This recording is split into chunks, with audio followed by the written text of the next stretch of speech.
안녕하세요. 저는 30대 여자입니다. 참 저한테 기가 막힌 일이 있어서 이렇게 사연을 올리게 되었습니다. 이 채널을 보시는 분들이 많다고 해서 제 이야기가 널리 퍼져서 저와 같은 일을 당하는 사람이 없었으면 하는 마음에 솜씨 없는 글을 써봅니다. 저는 어렸을 때부터 하고 싶은 거, 갖고 싶은 건 모두 다 가질 수 있는 그런 아이였습니다. 집안의 재력이 어마어마했어요. 어디서부터 시작된 재력인지는 모르겠지만 선조 때부터 땅을 사뒀고 건물을 올렸고 지금은 그 땅값과 건물값이 엄청나게 올라서 별다른 노력 없이 재산을 불린 그런 집안입니다. 거기다가 저는 형제 자매도 없는 외동딸이었어요. 저희 부모님께서 저를 얼마나 금지옥엽 귀하게 키우셨겠어요. 그래서 그런지 철도 좀 없고 돈도 물 쓰듯이 쓰는 그런 경향이 있었죠. 저희 부모님은 제가 결혼하는 것도 싫어하셨어요. 하나뿐인 딸 오래오래 함께 살고 싶다고 그렇게 노래를 부르셨죠. 저도 돈 쓰는 맛에 노는 걸 좋아해서 결혼이라는 걸 그렇게 깊게 생각해 본 적도 없었고요.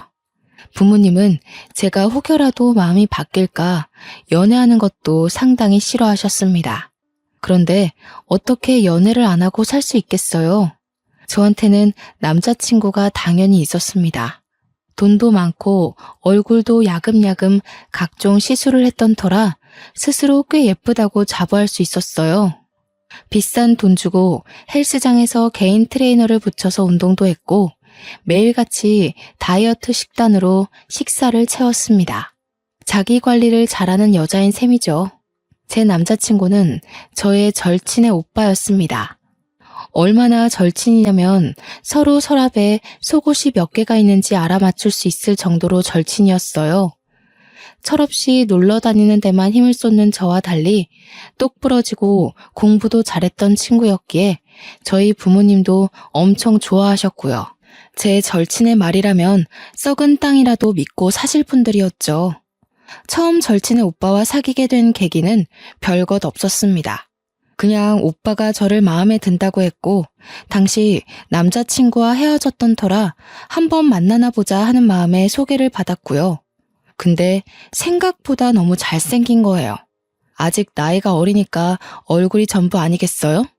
거기다가 저에게 엄청 자상하게 대해주는데 저도 모르게 마음을 홀랑 빼앗기고 말았습니다. 거기다가 친구와 오빠 사이도 상당히 좋아 보였습니다. 원래 남매라는 게 서로 물어뜯는 재미로 산다고 하던데 이 남매들은 서로를 못 챙겨서 안달이 난 것 같이 굴었거든요. 아무튼 저는 한 남자친구를 6개월 이상 만나본 적이 없었는데 오빠랑은 벌써 2년 가까이 사귀고 있었던 시점이었어요. 친구네 집은 솔직히 잘 사는 축에 끼지도 못하는 집이었습니다. 그냥 평범함에서 조금 덜 사는 수준? 아버지께서 평범한 회사원이시고 어머니는 가정주부이신 그런 집이요. 학자금 대출을 갚느라 힘들어하는 친구에게 제가 몇 번이나 대출금을 갚아주겠다고 했지만 친구 자존심에 그건 싫었나 봐요. 딱 잘라 거절하기에 저는 대신 맛있고 비싼 밥이나 사주고 말았죠. 친구는 학원을 다니면서 하루 종일 공부했지만 저는 비싼 과외를 받고 추천서를 돈 주고 사서 대학을 가고 뭐 그 정도 차이는 있었습니다. 저는 근데 이 차이를 친구가 자격지심으로 받아들이지 않고 너와 나는 수준 차이가 나는 거다 하고 솔직하게 인정을 해줘서 오랜 시간 친구로 지낼 수 있는 것 같았어요. 제가 너무 제 자랑을 많이 했죠? 이제부터 이야기를 본격적으로 시작해 보도록 하겠습니다. 친구가 대학을 졸업하고 취업 준비를 할 무렵 친구네 아버지께서 갑자기 일을 그만두셨다고 했어요. 그래서 친구네 집 수입이 갑자기 사라졌습니다. 친구는 대기업 살 길이 막막하니 대기업 취업 준비를 그만두고 당장 들어갈 수 있는 중소기업에 취직을 했습니다. 월급 차이가 대기업과는 꽤 났지만 일단 일을 하면서 재취업 준비를 하겠다고 하더라고요. 그쯤에서 친구 오빠랑 저랑 소개팅을 했고 사귀게 되었고요. 친구 오빠는 몇 년을 공무원 준비를 한다고 시험 공부를 하고 있던 상황이었습니다. 저는 그런 오빠의 뒷바라지를 나름 열심히 하고 있었어요. 시험 공부에 필요한 인터넷 강의도 결제해주고 문제집이나 교재 같은 것도 제 카드로 샀고요. 오빠가 공부하느라 외적인 것에 신경을 못 쓰는 것 같아서 한 달에 한 번 제가 다니는 청담동 고급 미용실에 데려가 이발도 시키고요. 옷도 허름한 옷 입으면 인물이 안 살잖아요. 그래서 명품 같은 것도 팍팍 사주곤 했어요. 어차피 제 거 사는 김에 사는 거라 별로 아까운 마음은 안 들었고요. 그렇게 2년을 만나는 동안 오빠는 2번의 시험 탈락을 겪어야만 했죠. 저는 진지하게 그렇게 탈락만 할 거면 다른 걸 해봐라 했지만 오빠는 지금 생활이 좋다고 하더라고요. 뭐 아무래도 그럴 수밖에요. 친구가 벌어오는 돈으로 내 식구가 먹고 살면서 다른 필요한 것들은 제가 오빠를 위해 돈을 쓰고 있었으니까요. 데이트 비용도 단 한 번도 오빠에게 내라고 한 적도 없었습니다. 근데 저는 이 관계가 나쁘지 않았어요. 저를 위한 마음이 가득한 오빠를 보면 사랑을 듬뿍 받는 기분이 들었거든요. 어차피 지금 저희 집 재산은 제가 이렇게 펑펑 써도 티가 안 날 정도였습니다. 아무튼 그렇게 2년을 만나다 보니 오빠네 집에서도 그렇고 오빠도 그렇고 결혼 이야기가 나오는 것 같더라고요. 프로포즈를 받긴 했는데 제가 꿈꿔왔던 노을 지는 석양을 바라보며 티파니 반지를 받는 게 아니라 고작 모텔 방을 풍선으로 꾸며놓고 결혼해 줄래? 들은 게 끝이었어요. 그래도 뭐 저를 위해 큰돈 썼다면서 어디서 샀을지 모르는 다이아 반지도 들고 오긴 했더라고요. 뭐 3부쯤 되려나? 손가락에 끼우면 티도 안 날 것 같았지만 멋쩍어 하는 그 모습이 귀여워서 받아주었습니다. 그래도 2년 동안 연애하면서 참 행복했었거든요. 그 마음이 고스란히 느껴지면서 뭐랄까 기대했던 프로포즈와는 전혀 달랐지만 마음을 뭉클하게 만드는 그런 게 있었어요. 저는 집에 와서도 프로포즈를 받았다고 이야기하면서 반지 자랑을 했어요. 축하한다는 어머니와 달리 아버지는 상당히 뾰루퉁해 계셨습니다. 그 반지 알도 안 보이는데 그런 걸 받고 결혼을 하겠다고? 마음에 드는 반지야 다시 사면 되지? 보니까 집안 수준 차이도 좀 나는 것 같고 딱히 직장도 없다던데 어떻게 살려고 그래? 어차피 아빠가 준 건물도 있고 지금 나 돈 쓰는 거에 문제 하나도 없잖아요. 나 결혼하면 설마 카드 뺏어가려고 그래요? 아니 그런 건 아니지만 그래도 좀 있는 집 아들이랑 결혼해야 나중에도 잘 먹고 잘 살고 하지 않겠냐 이거지. 저는 제가 결혼 이야기를 꺼내자마자 괜히 심통을 부리는 아버지가 너무 좋았어요. 엄청나게 서운하다고 나중에 저를 붙잡고 이야기하셨지만 결혼이라는 것에 한번 빠지기 시작하니까 불도저가 되어버리더라고요. 그래서 저는 더 이상 반대는 하지 말아달라고 이야기하고 결혼 준비에 돌입했죠. 제가 다른 건 몰라도 우리 주위 울리진 않겠습니다. 무슨 일이 있어도 사랑해주고 아껴주겠습니다. 허락해주셔서 감사합니다. 오빠는 저희 집에 와서 몇 번이고 인사를 드렸고 그때마다 아버지의 마음도 누그러지는 것 같았습니다. 하지만 그러면서도 꽤나 서운하신 마음을 드러내고 싶으셨는지 오빠를 향해서 한마디 하시더라고요. 내가 다른 건 다 양보해도 올해 안에 결혼하는 건 양보 못해. 내년 5월에 하도록 해. 내년 5월까지는 1년 정도 남은 상황이었습니다. 오빠는 올해 안에 꼭 하고 싶다고 했지만 저도 사실 긴박하게 준비하고 싶지는 않았기 때문에 아버지 말에 찬성을 했죠. 그러면서도 아버지는 저에게 언제라도 그만두고 싶으면 쿨하게 그만두라면서 이야기해 주셨어요.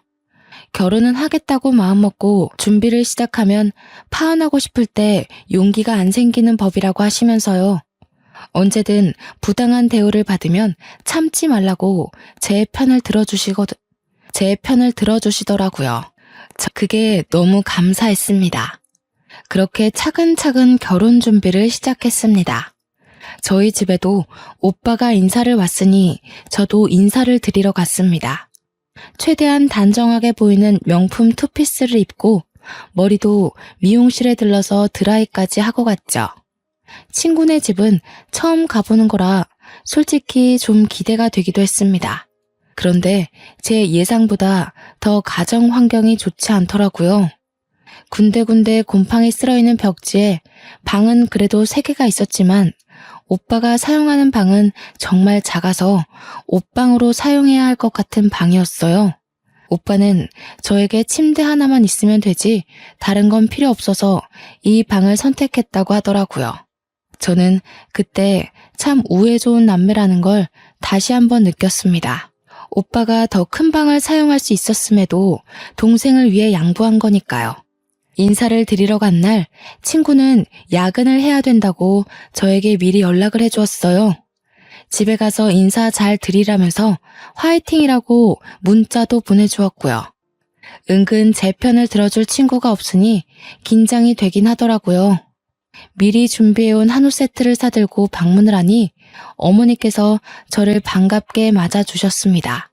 아니, 뭘 이런 걸 다 사왔어. 인사를 드리러 오는데 빈손으로 올 수 없죠. 안 그래도 매번 명절마다 우리 딸 통해서 선물 보내줘서 고마워. 배고프지? 어서 밥 먹자. 저는 밥 먹자는 말에 좁디 좁은 식탁에 앉았는데 깜짝 놀라고 말았습니다. 저희 집에 오빠가 인사를 드리러 왔을 때는 가정부 어머니께서 상다리가 부러질 정도로 사내 진미를 다 모아서 음식을 차려주셨었거든요. 그런데 식탁에 올라와 있는 음식이 고작 김치찌개와 나물 반찬, 김 같은 게 전부였습니다. 간만에 요리하려니까 삭신이 쑤시더라. 설거지는 우리가 할 테니까 밥 먹고 좀 쉬어. 저는 오빠의 말에 2번 놀랐고요. 아무리 그래도 집에 결혼을 위해 인사를 드리러 온 손님인데 설거지라뇨. 저는 집에서도 설거지를 해본 적이 없습니다. 입주 가정부 아주머니께서 야식까지 꼬박꼬박 챙겨주시니까요.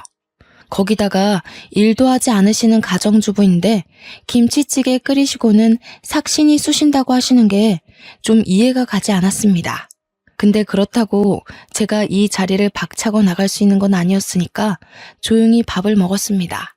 그릇에 이도 나가고 생각보다 더 어려운 형편인가 싶어서 걱정이 되긴 했습니다만 티는 내지 않았어요. 식사를 마친 뒤 정말로 설거지를 하러 가는 오빠를 보면서 나도 도와야 하나 우물쭈물하고 있는데 아버님이 저에게 앉아서 쉬라고 하시더라고요. 저는 냉큼 거실 소파에 앉았습니다.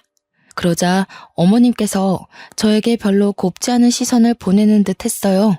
아이고, 우리 아들이 간만에 설거지하느라 고생하겠네. 저에게 설거지를 하라는 의미인가 싶었지만 아버님께서 기침을 하자 어머님의 볼멘 소리가 줄어들었습니다. 갑자기 뭔가 생각난 듯 낡은 냉장고에서 과일을 꺼내오시더라고요. 그러더니 저에게 과도를 지어주시는 게 아니겠어요? 우리 며느리 과일 얼마나 예쁘게 깎나 한번 보자.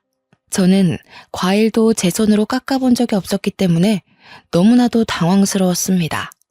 그렇다고 여기서 과일을 깎아본 적이 없다고 과도를 어머니께 다시 쥐어드릴 수 있는 상황이 아니라서 조용히 사과를 깎아내었어요. 어머, 얘 과일 깎는 것 좀 봐. 이렇게 깎으면 뭐 먹을 게 있겠니? 아깝게 껍데기에 살이 다 붙었네. 아휴, 과일도 하나 못 깎아서 어떡해? 저에게 핀잔을 주문 어머님의 말에 제 얼굴은 홍당무가 되었죠. 거기서 당당하게 이런 거 해본 적이 없어서요 했어야 했는데 당시에는 그게 너무 되바라진 모습 같아 보일까봐 그러지 못했습니다. 아버님은 조용히 제가 깎은 사과를 드셨어요. 깎는데 시간이 너무 오래 걸려서 갈변된 사과를 드시면서도 괜찮다 하시더라고요. 어머님만 입술을 삐죽이셨죠. 설거지를 끝내고 온 오빠가 이런저런 이야기를 부모님과 나누고 저는 끼어들지도 못해서 조용히 과일을 집어먹었습니다. 그렇게 어색한 인사 자리가 끝나고 집으로 가려는데 오빠가 데려다 주겠다고 하더라고요. 저는 차가 있어서 차를 끌고 왔지만 오빠는 차가 없었거든요. 그리고 어차피 제가 운전해서 가면 되니까 굳이 그럴 필요가 없었는데 귀찮게 데려다 준다고 해서 됐다고 말하려는 순간이었어요. 예, 시간이 늦었는데 어딜 데려다주고 온다는 거야? 늦은 시간에 혼자 가는 남의 딸은 별로 위험해 보이지 않으셨나 봐요. 나 어차피 차 가지고 왔으니까 혼자 가도 돼. 저 이만 가보겠습니다. 차가 있어? 어떤 차? 너네 집 꽤 잘 산다고 했지? 갑자기 물어보는 시모의 말에 저는 꿀먹은 벙어리가 됐어요. 그렇게 면전에 대놓고 우리 집 잘 사냐고 물어볼 줄은 몰랐습니다. 친구랑도 오랜 시간 알아왔으니까 대충 들어서 알고 계실 줄 알았거든요. 아니, 내가 대충 듣긴 했는데 그래도 본인한테 듣는 게 더 정확하니까. 건물이 몇 채나 있다고 들었는데 맞지? 네. 저는 대충 대답하고는 그 자리를 도망치듯 빠져나왔습니다. 제 반응에 오빠가 좀 이상한 낌새를 느꼈는지 굳이 아파트 입구까지 따라 나와서는 사과를 했어요.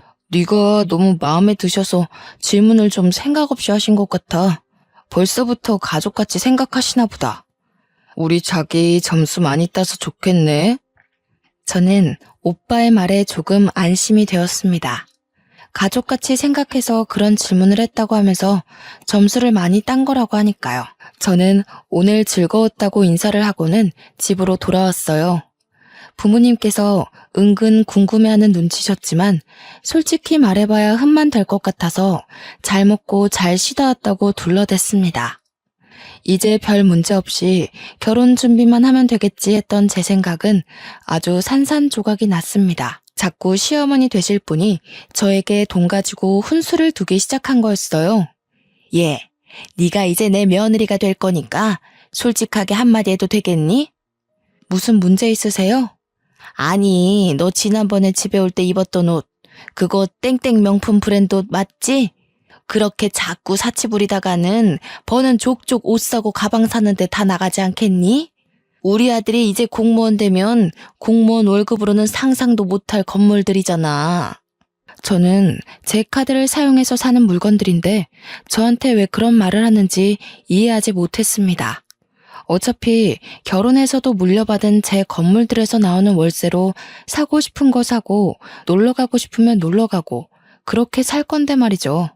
나는 그런 가방이 하나도 없는데 며느리만 그렇게 좋은 거 들고 다니면 내 친구들이 뭐라고 하겠어. 며느리한테 대접도 하나 못 받는다. 그렇게 생각할 거 아니야? 안 그래? 결론은 저에게 명품 가방을 사달라는 이야기였어요. 저는 솔직히 못해줄 이유가 없긴 했죠. 하지만 말을 곱게 하지 않으니까 그럴 마음이 좀 사라지기는 했죠. 평소 같으면 친구에게 연락을 해서 이런저런 이야기를 할 텐데 본인 부모님 이야기니 함부로 할 수도 없고 저는 결국 오빠와 함께 시어머니께 드릴 가방을 사러 쇼핑을 갔습니다. 오빠는 자기 돈 아니라서 그런지 이것저것 비싼 가방들만 보더라고요.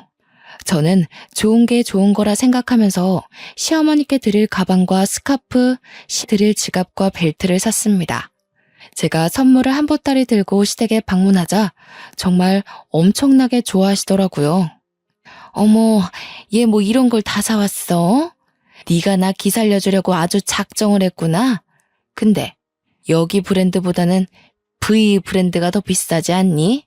저는 선물을 받아놓고도 약간 투정을 부리는 모습에 미간이 살짝 구겨졌습니다. 그런 저의 표정을 보고 오빠가 시어머니께 한 소리를 했어요. 가방 모델마다 가격은 다 달라요. 며느리가 시어머니께 점수 따려고 사온 건데 그렇게 표현해야겠어요? 아니 뭐 내가 뭘 어쨌다고. 아무튼 고맙다 얘. 안 그래도 할 이야기가 있었는데 잠깐 앉았다가 가라. 저에게 할 이야기가 있다고 하시면서 커피를 타주시더라고요. 믹스커피지만 워낙 달달한 걸 좋아하기 때문에 감사합니다 하고 받았습니다. 아니, 내가 지난번에 왜 건물 몇 채 있느냐고 물어봤었잖아. 거기 혹시 비어있는 자리도 없니? 아마 지금은 없을 거예요. 계약 기간이 6개월 정도 남은 자리는 있고요. 그래? 그럼 잘 됐다.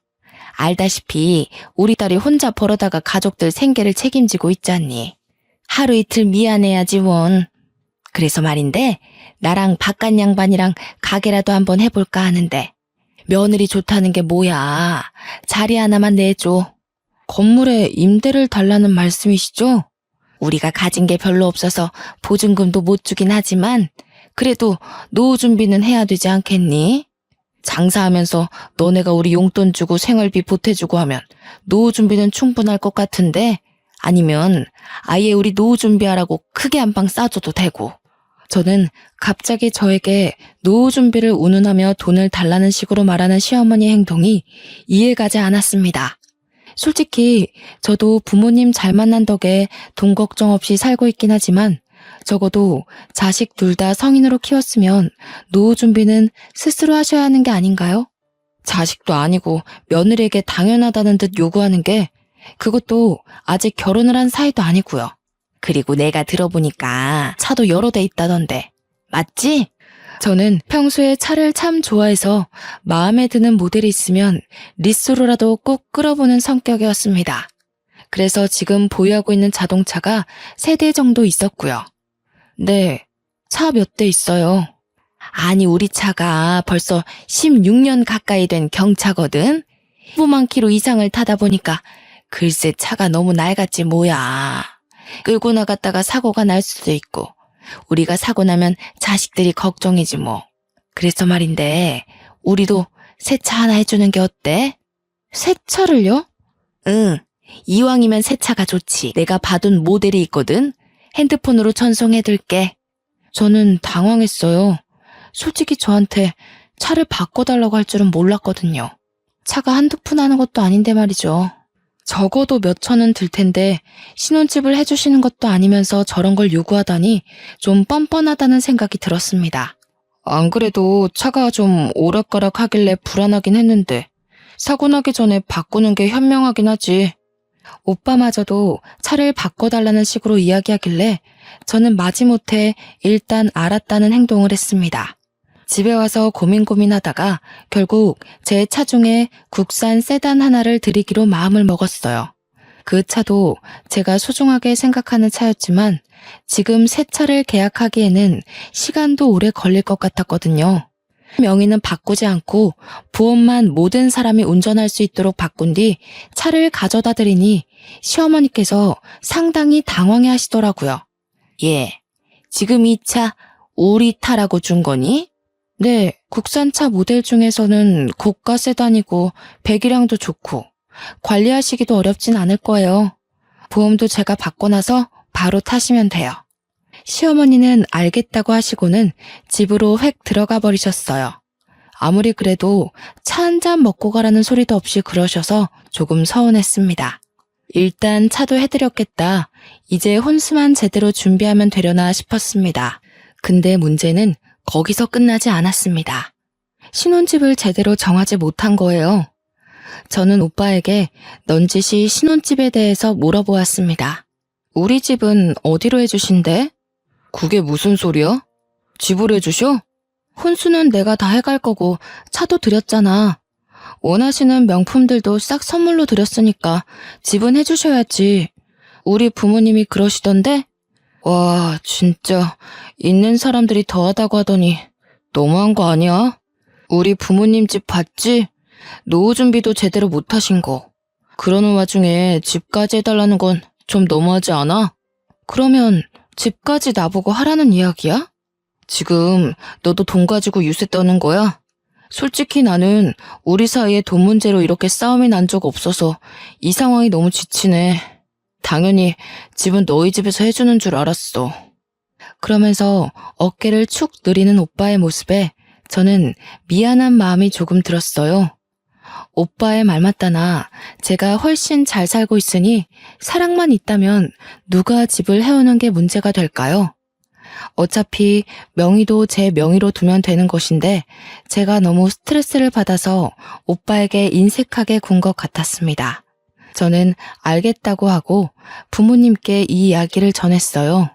그러자 아버지께서 상당히 불편해하셨습니다. 아무리 집에 돈이 없어도 그렇지. 이것저것 다 요구하는 것도 모자라서 집까지 해달라고?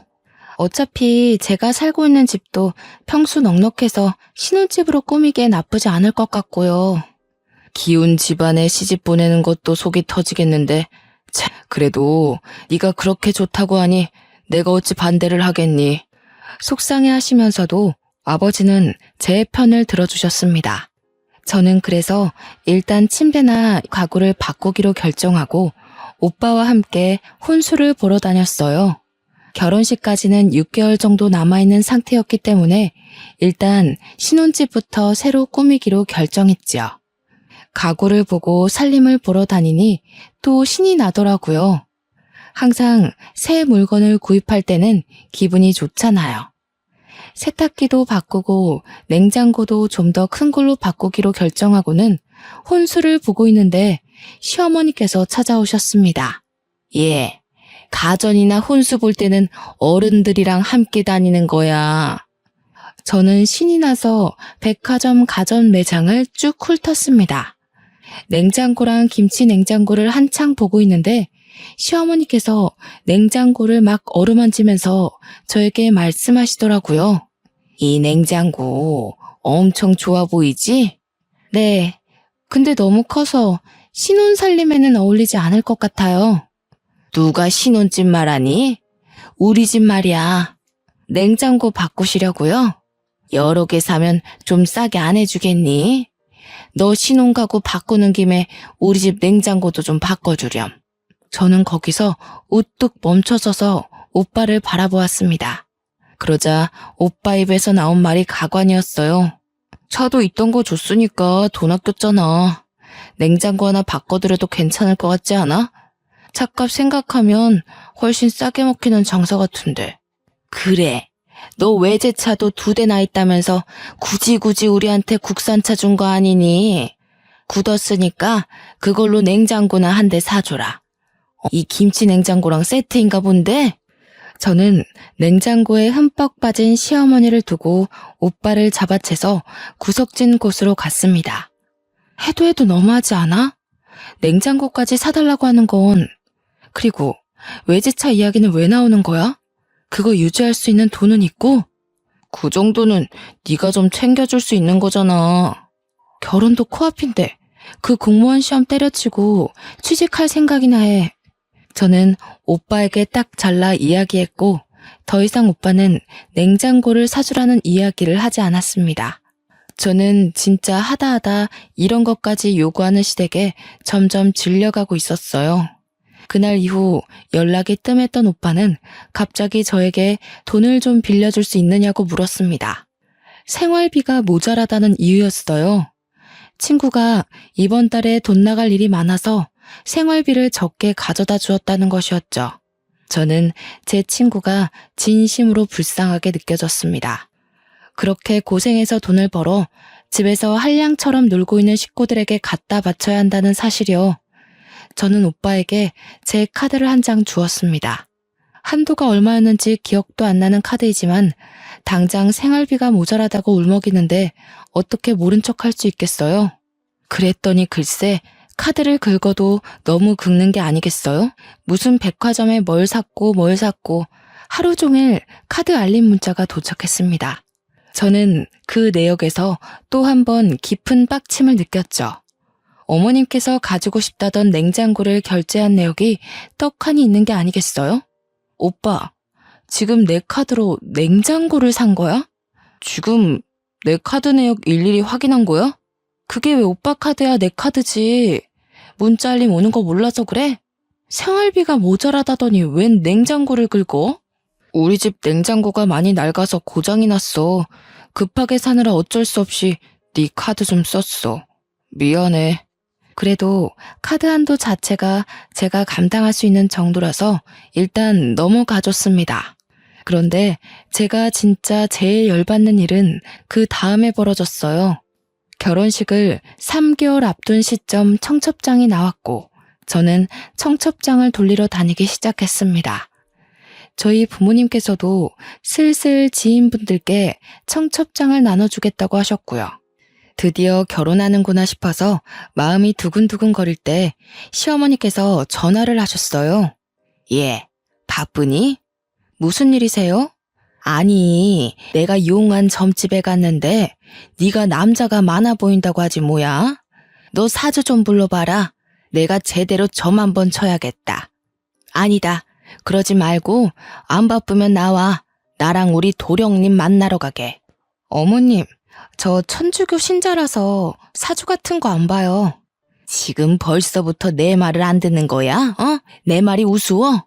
종교적인 문제잖아요. 저는 독실한 천주교 신자라고요. 절대로 사주만큼은 보지 않습니다.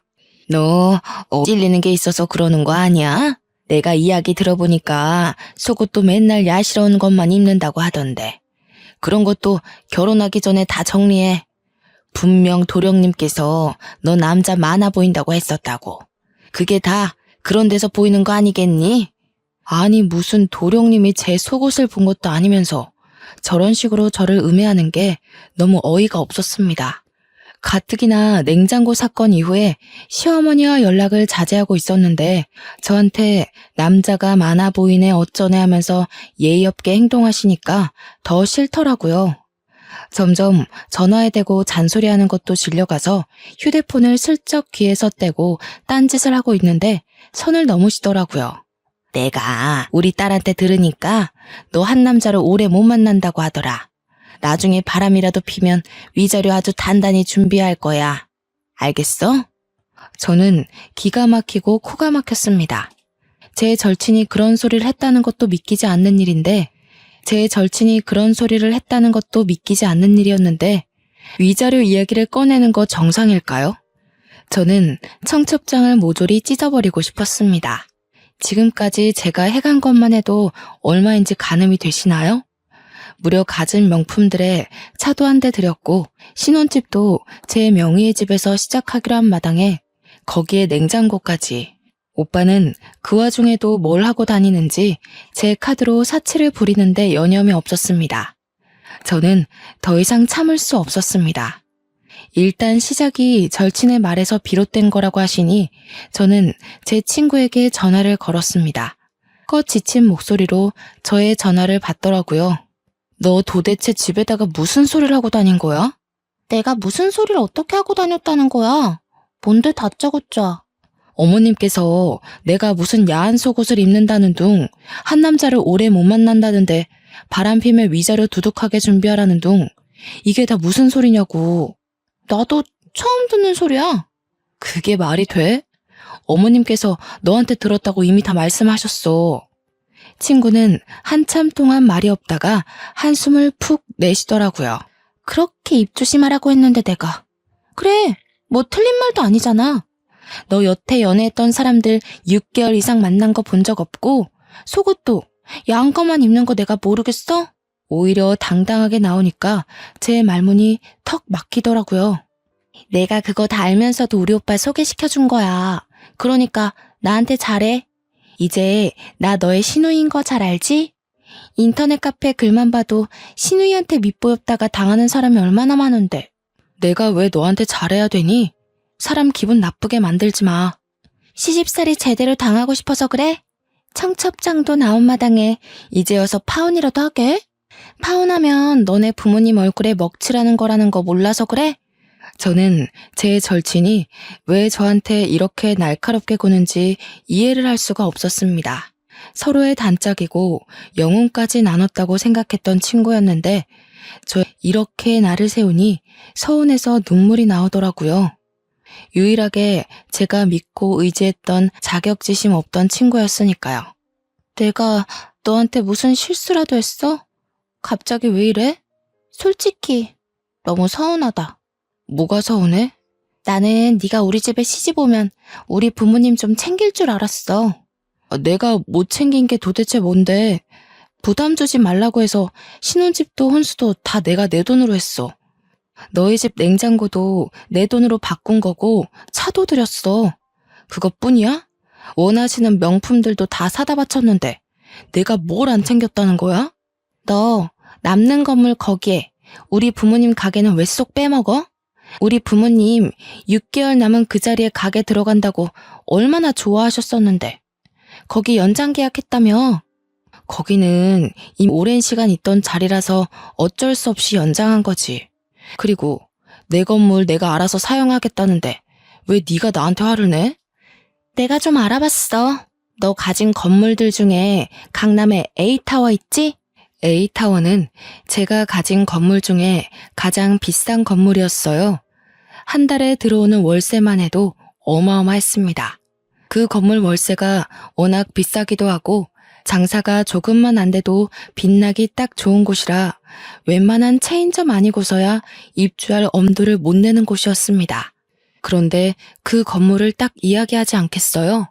거기 1층 전체를 우리 부모님 가게 내드리는 게 좋을 것 같아. 우리는 월세만 2천인 자리였습니다. 지금 보증금도 한 푼도 안 내면서 월세 2천짜리 자리를 그냥 달라는 것이었습니다. 저는 처음으로 제 절친에 대한 부정적인 생각들이 머릿속을 헤집었습니다. 그동안 친하게 지냈던 게 다 이런 큰 그림을 위한 건 아니었을까? 나에게 오빠를 소개시켜준 의도가 다 내 재산을 노리고 한 짓은 아니었을까? 그렇게 생각하고 나니 저에 대한 자격지심이 없었던 것까지 한 방에 이해가 되더라고요. 어차피 천천히 그렇게 빼먹을 생각이었다면요. 그 자리는 월세만 2천인 자리야. 그러지 말고 경기도 외곽에 있는 상가 건물 1층이 비어있어. 위에 층을 집처럼 쓸 수 있고. 어차피 시부모님 사시는 아파트도 너무 낡았던데 거기로 들어가시면 딱일 것 같네. 경기도 외곽이라고 했니? 너 지금 우리 부모님을 무시하는 거야? 무슨 가게를 하실 거라는데? 내 강남 건물 웬만한 체인점도 못 버티는 그런 곳이야. 그렇게 큰 자리에 어떤 가게를 내실 거냐고. 당장 직원들 월급은 어떻게 할 건데. 그 큰 자리를 단 둘이서 운영하시겠다고? 너 돈 많잖아. 네가 당연히 도와주면 되는 거 아니야?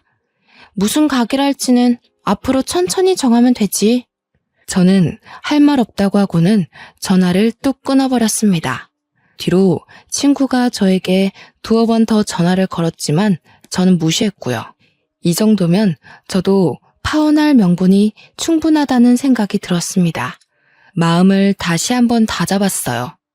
절대 그 어떤 것에도 흔들리지 않고 이대로 파혼하겠다고 마음을 먹었습니다. 저는 행동에 바로 옮기기로 했어요. 아버지께 전화를 드려서 청첩장을 돌리지 말아달라고 했습니다. 이미 친한 몇몇 지인분께 돌린 것을 알고는 있지만 지금이라도 늦지 않았다고 생각했어요. 아버지는 왜 그러느냐고 물어보셨고 저는 그동안 있었던 일을 쭉 나열했습니다. 그리고는 아버지 말대로 파혼하겠다고 말씀을 드렸어요. 한참 동안 말이 없던 아버지께서 집으로 오라고 하셨고 저는 호되게 혼날 각오를 한 뒤 집에 갔습니다. 그러자 아버지와 어머니께서 저를 위해 따끈한 밥상을 차려두셨더라고요. 그동안 고생했다면서 얼마나 마음이 힘들었을지 상상조차 안 된다고 하시면서 밥 먹자고 하셨어요. 저는 뜨끈한 쌀밥을 목구멍에 밀어넣으면서 눈물을 흘렸습니다. 그 뒤에 휴대폰을 확인하니 오빠와 시부모님에게도 여러 통 전화가 와 있더라고요. 저는 일단 오빠를 제외한 모든 사람을 수신 거부 처리해 두었습니다. 물론 제 절친도 함께요. 그리고는 오빠에게 전화를 걸었습니다. 왜 이제서야 연락이 돼? 지금 뭐 하는 짓이야? 할 말이 뭔데? 나도 마침 할 말 있어. 먼저 말해. 오늘 내 동생이랑 통화했다며. 이야기 다 들었어. 아무리 강남 건물이 아깝다고 해도 우리 부모님한테 어떻게 경기도 외곽으로 가라고 할 수 있어? 그리고 다른 건물에서도 월세 많이 받으면서 고작 2천 가지고 쪼잔하게 굴 거야? 저는 기분이 확 상했습니다. 그동안 제가 참아준 것들을 생각도 안 하고 고작 2천 가지고 쪼잔하게라뇨. 저도 좋은 소리가 나가지 않더라고요. 우리 파혼하자. 뭐? 너 지금 결혼이 애들 장난이야? 파혼이라니. 우리 만나서 이야기해. 오빠는 제 파혼 통보에 적잖이 당황한 것 같았습니다. 결국 카페에서 만나기로 약속을 잡았습니다. 웃기게도 제가 카페에 가니 시댁 식구들이 전부 다 나와 있더라고요. 너 지금 뻔뻔하게 파혼이라고 했니? 내가 이럴 줄 알았어. 남자 생겼지 너. 아줌마, 막말하지 마시고요. 파혼할 거니까 그런 줄 아세요.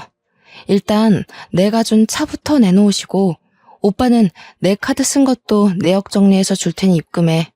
차 줘놓고 무슨 소리야.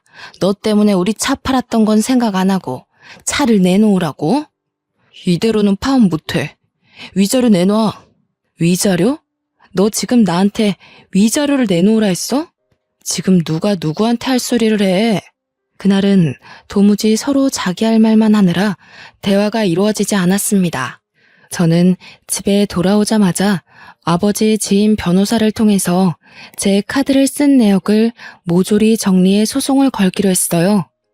그간 쓴 내역을 확인하니 무려 4천만 원이나 썼더라고요. 그리고 15만 킬로 주행한 경차를 중고로 구매했습니다. 거의 다 쓰러져가는 차라서 그런지 얼마 안 하더라고요. 제가 준 차는 바로 보험부터 바꿔버리고 대리기사에게 스페어 키를 주고 집으로 가져달라고 했고요. 경차를 가져다 두었습니다.